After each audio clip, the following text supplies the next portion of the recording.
Time to roll it out, our Mercury Move of the tournament. Fourth stop of the year for the Bassmaster Elite Series at Lake Chickamauga on the Tennessee River. Tommy Sanders, Ronnie Moore, and Ronnie, we are no secrets. We're picking the winner this time for our move for the tournament.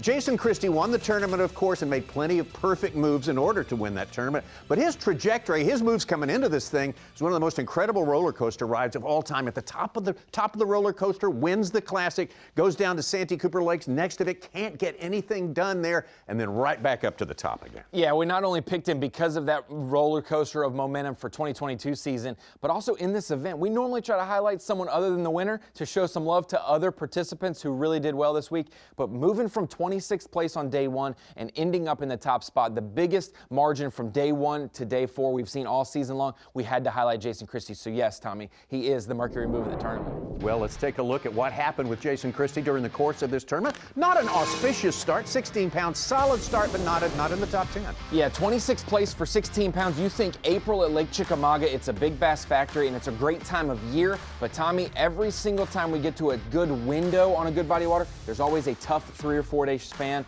and it happened to be this week on the Elite Series. Fish were really moving from a winter transition into pre-spawn and then moving into the spawn very quickly with the weather that we had, but then the weather reverted back to seemingly winter once again. Jason Christie, 16 pounds, had him inside the cut, about top quarter of the field, but not where he wanted to be. 20 plus pounds on day two, though. We're watching some of that footage. It really bolstered him up into our top 10. Absolutely. And Jason Christie, a guy who said, sometimes you come to a heavily pressured place like Lake Chickamauga, you're looking for these places that don't necessarily look good. You're looking for some ugly spots that I can come in, I can do what I do and get the job done. And he really did pick out an area of Chickamauga. For one, he avoided all of the crowds. He wanted to fish. He said, hey, if the fishing is going to be a little bit tough, I want to keep the population of bass kind of to myself. So he picked out the Hiwassee River and was able to really use it all 4 days of this event. Many people didn't think it would last that long, but slight adjustments each and every day helped Christie be able to sustain those two 20-pound bags,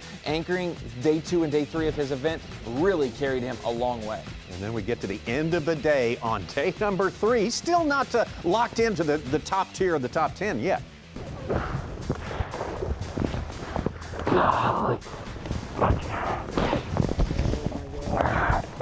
That helps.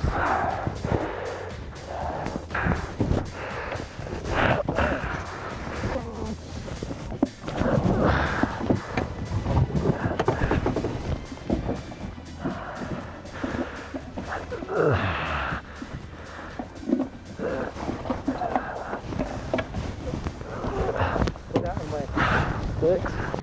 20 pounds, 12 ounces with 57 pounds, 11 ounces.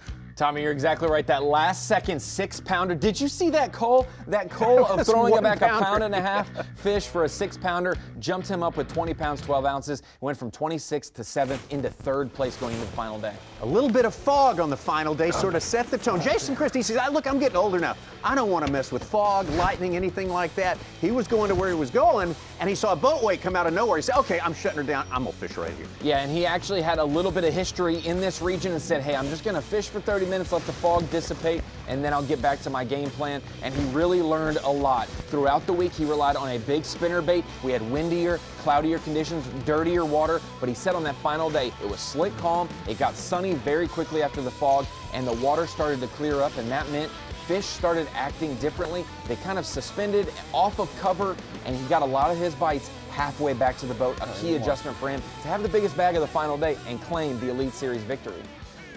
Yeah, Jason Christie, everyone having their toughest day on day number 4, but Jason Christie had gotten the majority of his work done and made the right decision, the right move on that final day. He's got his 8th Bassmaster victory in as many years, Tommy. A great trajectory for his career. 3 wins in the last calendar year for Jason Christie. We have always thought of him as a great performer. In this event, he was our Mercury Move of the tournament.